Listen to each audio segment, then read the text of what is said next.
आज हम गुरु गोबिंद सिंह को याद करते हैं। सिखों के 10वें गुरु, कवि, योद्धा और दूरदर्शी नेता, जिन्होंने इतिहास का रुख बदल दिया। असीम साहस और आध्यात्मिक बुद्धिमत्ता के साथ उन्होंने अपने अनुयायियों को न्याय, समानता और धर्म के लिए खड़े होने के लिए प्रेरित किया। हमारे साथ जुड़ें, क्योंकि हम एक मार्गदर्शक प्रकाश का सम्मान करते हैं, जिसकी शिक्षाएं और बलिदान लाखों लोगों को विश्वास और स्वतंत्रता के मार्ग पर प्रेरित करता है। आज रात हम समय के पार यात्रा कर आनंदपुर के सिंह, खालसा के पिता और विद्रोह की आत्मा गुरु गोबिंद सिंह जी से मिलेंगे। वाहेगुरु जी का खालसा, वाहेगुरु जी की फतेह। गुरु गोबिंद सिंह जी, मैं आपके इस उपस्थिति से अभिभूत हूँ।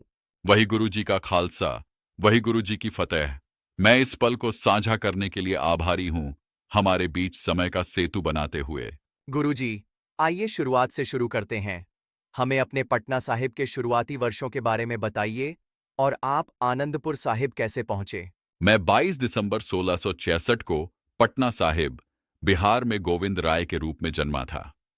मेरे पिता गुरु तेग बहादुर जी 9वें गुरु थे और मेरी मां माता गुजरी जी थीं।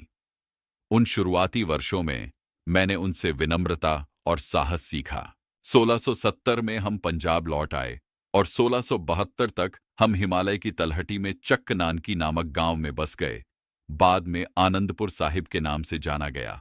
वहां मैंने भाषाएं, शास्त्र, घुड़सवारी और तलवारबाजी का अध्ययन किया। आनंदपुर के आसपास के जंगल और पहाड़ मेरी स्कूल और खेल का मैदान बन गए। आप केवल 9 साल के थे जब आप गुरु बन गए। गुरुजी, आपके पिता गुरु तेग बहादुर जी ने दिल्ली में अपने आप को बलिदान कर दिया था। आप इतनी छोटी उम्र में कैसे नेतृत्व करने आए और उस दिन का अनुभव आपके लिए कैसा था। 1675 में गुरु तेग बहादुर जी कश्मीरी पंडितों का धर्म की रक्षा करने के लिए दिल्ली गए। मैं उस समय एक छोटा लड़का था और उनके साथ जाने की प्रार्थना की, लेकिन उन्होंने मुझे रहने को कहा। जब हमने सुना कि उन्हें हमारे धर्म के कारण गिरफ्तार कर लिया गया है और उन्हें फांसी दी गई है, तो हमारी सभा दुख में इकट्ठी हो गई। सिखों ने मुझे आगे बढ़ाया, मेरे पिता की तलवार पकड़कर, और कहा, गुरु जीवित हैं।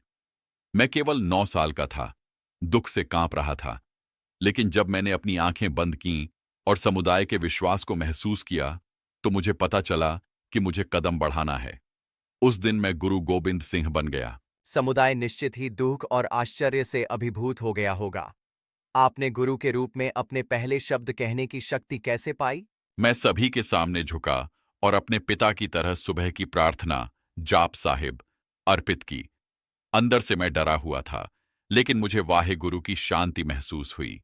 जब मैंने अपनी आंखें खोलीं, तो सिख मुझे उम्मीद से देख रहे थे। उन्होंने मेरी ओर झुकाव किया, गुरु की प्रकाश को मेरी रूप में देखकर। उस पल मैंने अपना साहस और उद्देश्य पाया। सिर्फ नेतृत्व करने के अलावा आपने कई भजन और कविताएं भी रचीं। गुरुजी, आपकी आध्यात्मिक रचनाओं और शिक्षाओं को प्रेरित करने वाली बात क्या थी। यह भी कि एक बच्चे के रूप में मैंने अपने भीतर दिव्य को महसूस किया। मैंने अपनी भक्ति को कविता में व्यक्त किया। मैंने एक सर्जक की महिमा के लिए जप साहिब लिखा और साहस के लिए प्रार्थना के रूप में बैंटी चौपाई। मैंने कई श्लोक लिखे जो दिव्य गुणों और न्याय की प्रशंसा करते हैं। उदाहरण के लिए, चंडी दीवार में मैंने सत्य की बुराई पर जीत का जश्न मनाया। मेरे लेख, जो दसाम ग्रंथ में संकलित हैं, का उद्देश्य बहादुरी और विश्वास को जागरूक करना था। मैं चाहता था कि हर सिख का हृदय भक्ति और धर्म की सेवा के लिए तत्परता से जल उठे। आपको अक्सर संत सिपाही कहा जाता है, एक संत योद्धा। आपने अपने आध्यात्मिक जीवन और योद्धा की भूमिका के बीच कैसे संतुलन बनाया। जब सम्राट औरंगजेब के अधीन अत्याचार बढ़ने लगा, मैं शांति से खड़ा नहीं रह सका। मैंने निर्दोषों की रक्षा के लिए हथियार उठाए। फिर भी युद्ध के मैदान पर भी मेरा दिल प्रार्थना में था। हर युद्ध से पहले हम वाहेगुरु से प्रार्थना करते थे। युद्ध में मैं उसका नाम फुसफुसाता था। मेरी तलवार न्याय के लिए लड़ी और मेरी आत्मा भगवान के प्रति समर्पित रही। मेरे पिता ने मुझे कहा कि एक सिख को अपने दिल में भगवान रखना चाहिए और अपनी तरफ तलवार। मैं इसी पर चलता रहा। एक सच्चा सिख आत्मा से निडर और कर्म में दयालु होता है। मैं हमेशा सिखाता रहा कि दूसरों की रक्षा करना और भगवान के प्रति भक्ति साथ साथ चलती है। आइए बात करते हैं बैसाखी 1699 की। उस दिन जब आपने खालसा की स्थापना की, उस समारोह के दौरान क्या हुआ? 1699 के बैसाखी पर मैं आनंदपुर साहिब में अपने सिखों के साथ खड़ा था। मैंने चिल्लाया, कौन अपने जीवन को भगवान के लिए देगा? भीड़ चुप हो गई। फिर भाई दया सिंह आगे बढ़े। मैंने अपनी तलवार खींची और उसे उनके ऊपर उठाया, जपते हुए, वाहे गुरु, मैं किसी भी शत्रु से नहीं डरूंगा। दया सिंह डटे रहे। उन्होंने अपने आप को पूरी तरह से भगवान को समर्पित कर दिया था। मैंने फिर से 4 और स्वयंसेवकों से पूछा। वे भी आगे आए। मैंने सभी 5 को एक तंबू में ले लिया।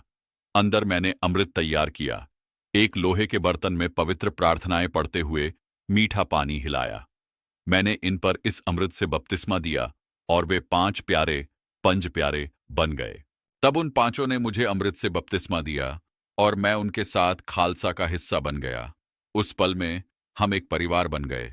हमने सभी खालसा को उपनाम सिंह दिया, जिसका अर्थ है शेर, जो बहादुरी का संकेत है। उस दिन से खालसा पंथ का जन्म हुआ, हमारा संप्रभु योद्धा समुदाय। हमने जाति भेदभाव को छोड़ दिया, सभी पुरुषों को सिंह और सभी महिलाओं को कौर कहा। हमने सही तरीके से जीवन बिताने, कमजोरों की रक्षा करने और विश्वास की स्वतंत्रता का समर्थन करने की शपथ ली। 5 के हमारे पवित्र प्रतीक हमारी पहचान बन गए, अपने कर्तव्य को हमेशा याद रखने के लिए। खालसा का अर्थ है शुद्ध। हमने अपने दिलों को शुद्ध रखने और अपने कार्यों को सच्चा बनाने का संकल्प लिया। हम न्याय से समझौता करने की तुलना में मरना अधिक पसंद करेंगे। यह भाईचारा हमें भावना और उद्देश्य में एकजुट करता है। खालसा न्याय के लिए एक शक्ति बन गई। गुरुजी, आपने सिखों का नेतृत्व कई युद्धों में किया। क्या आप इन धर्म की रक्षा के संघर्षों पर अपने विचार साझा कर सकते हैं? हमने कई युद्ध लड़े, केवल क्षेत्र का विस्तार करने के लिए नहीं, बल्कि धर्म की रक्षा के लिए। भगवान हमारे साथी थे। 1688 में भंगानी के युद्ध में एक पहाड़ी प्रमुख ने आनंदपुर पर हमला किया। संख्या में कम होने के बावजूद हमने बहादुरी से लड़ाई लड़ी और जीत हासिल की, क्योंकि हमारा कारण सही था। 1651 में नादौन की लड़ाई में हमने हिंदू राजाओं के साथ मिलकर मुगल सेनाओं को चुनौती दी, जो निर्दोषों को परेशान कर रहे थे। हमारी संयुक्त सेनाओं ने दुश्मन को हरा दिया। हर जीत ने हमें याद दिलाया कि एकता और विश्वास ही विजेता हैं। सबसे बड़ी परीक्षाएं आनंदपुर साहिब के घेराव के दौरान 1704 हुई। पहाड़ी मुखिया और मुगल जनरलों ने हमें घेर लिया। महीनों तक हमने बिना अधिक आपूर्ति के किले को संभाला। हमने एक के बाद एक हमले को पीछे हटा दिया। पूरे समय मैंने अपने सिखों से कहा, सत्य के लिए बहादुरी से लड़ो, लूट के लिए नहीं। हमने कभी किसी के मंदिर या घर को नुकसान नहीं पहुंचाया। अंत में सम्राट ने हमें आश्वासन दिया कि यदि हम आनंदपुर छोड़ दें तो हमें सुरक्षित मार्ग मिलेगा। उन्होंने हमें संधि के माध्यम से बुलाया। हमने सहमति दी, यह सोचकर कि यह जीवन बचाने का एक तरीका है, लेकिन यह एक जाल था। जैसे ही हम कतारों में निकले, मुगल सेना ने बिना चेतावनी के हमला कर दिया। कई सिख मारे गए और कई घायल हो गए। मेरी मां, माता गुजरी जी और मेरे 2 सबसे छोटे बेटे साहिबजादे जोरावर सिंह 8 और फतेह सिंह 7 को पकड़ लिया गया। उन्हें हमारे धर्म को छोड़ने से इनकार करने पर मार डाला गया। दिसंबर 1704 में मैं अपने आप को चक्कौर में पाया, केवल 40 सिखों के साथ एक पूरे सेना के खिलाफ। हमने एक छोटी मिट्टी का किला बनाया था। मेरे 2 बड़े बेटे अजित सिंह और जुझार सिंह पूरी रात मेरे साथ लड़े। जब आखिरी तीर चले तो मैंने उन्हें कहा कि अब एक बार फिर युद्ध में प्रवेश करने का समय है। उन्होंने धर्म फोर करके रखोगे चिल्लाते हुए दुश्मन पर हमला किया और शहादत को गले लगाया। वह बहादुरी मापी नहीं जा सकती। यहां तक कि जब मेरे बेटे शहीद हो गए, उनकी बहादुरी ने मुझे ताकत दी। हमने देखा कि सत्य के लिए शरीर का बलिदान आत्मा की स्वतंत्रता की ओर ले जाता है। थोड़ी ही देर बाद मैं घायल हो गया और छलावरण में भागना पड़ा। हमारे सिख हर कठिनाई का सामना करते रहे। 1 साल बाद मुक्तसर 1705 में हमारे योद्धा जारी रहे। 40 सिख जिन्होंने पहले हमें छोड़ दिया था, वापस आए, पूरे विश्वास के साथ लड़े और शहीद हो गए। उन्हें 40 मुक्त कहा जाता है क्योंकि उन्होंने अपने बलिदान से मुक्ति प्राप्त की। गुरुजी, आपने सबसे बड़े दुखों का सामना किया है, अपने 4 बेटों और अपने परिवार का नुकसान। ऐसी त्रासदियों के बाद आप कैसे मजबूत बने रहे? मेरे प्रत्येक पुत्र एक आशीर्वाद थे।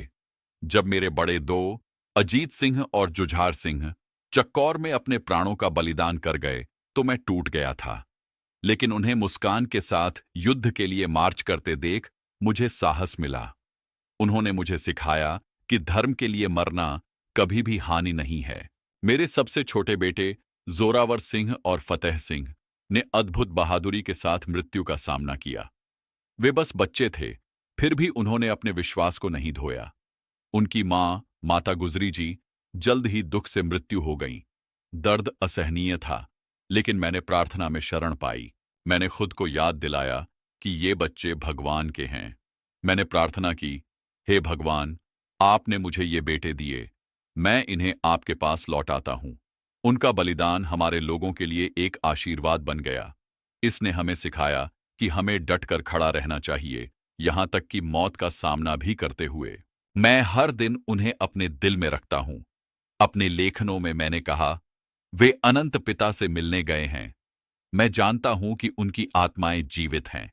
उनकी विरासत हर सिख को निर्भीक और वफादार रहने के लिए प्रेरित करती है। चमकौर के बाद आपने सम्राट औरंगजेब को एक प्रसिद्ध पत्र लिखा, जिसे जाफरनामा कहा जाता है। उस पत्र में आपने क्या कहा, गुरुजी? एक्रोनिम जाफरनामा 1705 में लिखा गया था। इसमें मैंने औरंगजेब को बताया कि उसकी जीत केवल शरीर की थी, आत्मा की नहीं। मैंने उसे उसकी टूटी हुई वादा की याद दिलाई। उसने कुरान पर कसम खाई थी कि हमें जाने देगा, फिर हम पर हमला किया। मैंने लिखा, तुम्हारी तथाकथित जीत झूठी है। मैंने अपने बेटों और शहर को खोया हो सकता है, लेकिन तुमने केवल क्षणिक विजय प्राप्त की है। केवल भगवान ही सच्चा विजेता है। मैंने उसे कहा कि कोई शासक भी सत्य पर विजय का दावा नहीं कर सकता। मैंने कहा, मैं राजा रहीत का राजा हूं, कोई मुझे आत्मसमर्पण करने का आदेश नहीं दे सकता। मेरे पत्र ने स्पष्ट कर दिया, अत्याचार अस्थायी है, धर्म सदैव स्थायी रहता है। जफरनामा भेजने के बाद मैं दक्षिण की ओर यात्रा कर गया। 1707 तक मैं देक्कन के नांदेड़ में बस गया। वहां मैंने एक प्रार्थना का स्कूल स्थापित किया और दक्षिण के सिखों को पढ़ाया। मैंने गुरु ग्रंथ साहिब को हमारा शाश्वत गुरु, सभी सिखों के मार्गदर्शक के रूप में घोषित किया। अक्टूबर 1708 में मैंने अपने शरीर का त्याग कर दिया, शहादत प्राप्त की और वाहे गुरु में मिल गया, यह जानते हुए कि खालसा पंथ जीवित है। गुरुजी, आपका जीवन बहादुरी, विश्वास और करुणा का उदाहरण है। आप आने वाली पीढ़ियों को क्या संदेश देना चाहेंगे? मेरा संदेश सरल है, विनम्र रहो और निडर खड़े रहो।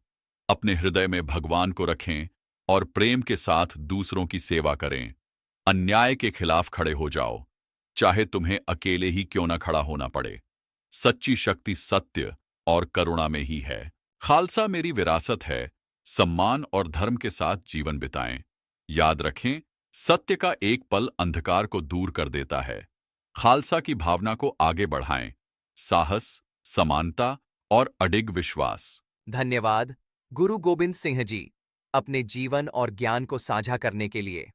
आपके शब्द कई रास्ते रोशन करेंगे। वाहे गुरु जी का खालसा, वाहे गुरु जी की फतेह। हमेशा खालसा की भावना को आगे बढ़ाते रहें। साहस, समानता और अडिग विश्वास।